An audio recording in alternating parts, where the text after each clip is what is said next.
જૂનાગઢના મિની કુંભ મેળામાં આ વર્ષે ભક્તિનો અનોખો નાદ ગુંજશે। રાજ્ય સરકાર દ્વારા પ્રથમવાર ભવ્ય દંડી યાત્રાનું આયોજન કરવામાં આવ્યું છે, જેમાં નાયબ મુખ્યમંત્રી હર્ષ સંઘવી વિશેષ ઉપસ્થિત રહેશે।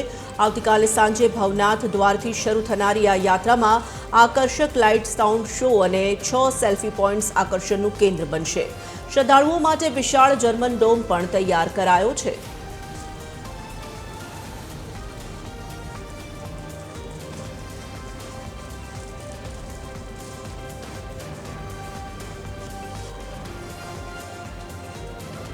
एसोसिएट एडिटर सोनल अनड़कट जोड़ाई चूक्या है। विगतो प्राप्त करीशुं। सोनल, मिनी कुंभनो प्रारंभ थवा जई रह्यो छे। आ वखते पहलीवार डेप्यूटी सीएम पण उपस्थित रहेवाना छे। केवी तैयारीओ अने शुं जाणकारी आ समग्र मामलाने लईने?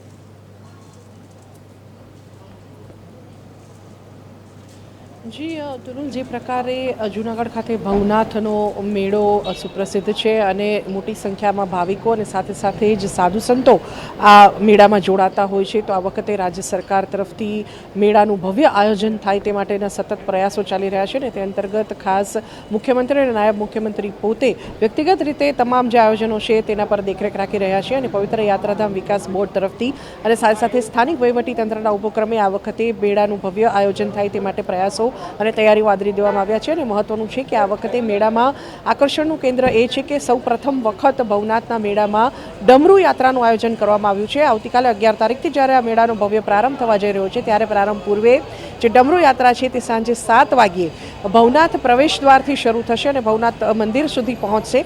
400 મીટરની જે આ યાત્રા છે તેમાં ખુદ નાયબ મુખ્યમંત્રી હર્ષ સંઘવી જોડાવાના છે અને જ્યાં યાત્રા પૂર્ણ થશે તે ભવનાથ મંદિર ખાતે ખાસ મહાઆરતીનું પણ આયોજન કરાયું છે અને આ મહાઆરતીમાં પણ નાયબ મુખ્યમંત્રી જોડાવાના છે। મહત્વનું છે કે જે સાધુ સંતો આવી રહ્યા છે તેમના સ્વાગત માટે પણ આ વખતે ખાસ તૈયારીઓ કરવામાં આવી છે।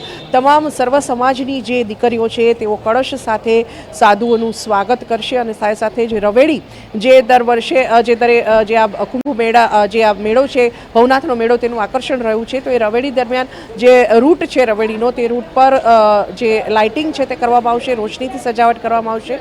સાથે સાથે જ ભવનાથના મેળાને વધુ આકર્ષક બનાવવા માટે ભગવાન ભોલેનાથની થીમ પર તમામ માર્ગોને શણગારવામાં આવ્યા છે, ચિત્રો દોરવામાં આવ્યા છે શિવજીના અને સાથે સાથે જ સમગ્ર રૂટ પર જે લાઇટિંગ છે તે પણ કરવામાં આવ્યું છે। અને જે રવેડીનો રૂટ છે અને જે યાત્રાનો ડમરૂ યાત્રાનો રૂટ છે ત્યાં પણ અને સાથે સાથે જ ભવનાથ તરફ જતો જે રૂટ છે તે અંતર્ગત જે 6 સેલ્ફી પોઈન્ટ છે તે પણ તૈયાર કરવામાં આવ્યા છે। આ ઉપરાંત દર વર્ષે બહોળી સંખ્યામાં ભાવિકો પણ આ યાત્રામાં મેળામાં જોડાતા હોય છે ત્યારે 800થી વધુ જે ભાવિકો છે તે એક સાથે રહી શકે તેવો વિશાળ જર્મન ડોમ પણ આ વખતે જૂનાગઢ ખાતે તૈયાર કરવામાં આવ્યો છે સરકાર તરફથી અને સાથે સાથે જ તેમાં તમામ સુવિધાઓ પણ ઉપલબ્ધ કરાવવામાં આવી છે। આ ઉપરાંત મહત્વનું છે કે 25 જેટલા પાર્કિંગ પોઈન્ટ પણ બનાવવામાં આવ્યા છે કે જેથી કરીને આવનારા ભાવિકોને વાહનોની જે પાર્કિંગની છે તે કોઈ અગવડતા ન પડે। સાથે સાથે જ લાઇટ એન્ડ સાઉન્ડ શો અને સાંસ્કૃતિક કાર્યક્રમોની ભરમાર પણ આ વખતે ભવનાથના મેળા દરમિયાન સતત ચાલુ રહેશે। મહત્વનું છે કે સરકાર તરફથી આ તમામ આયોજનો સંદર્ભે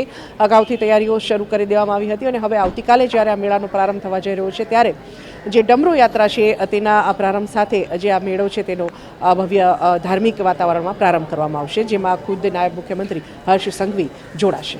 જી બિલકુલ સોનલ, ધન્યવાદ તમામ જાણકારી માટે।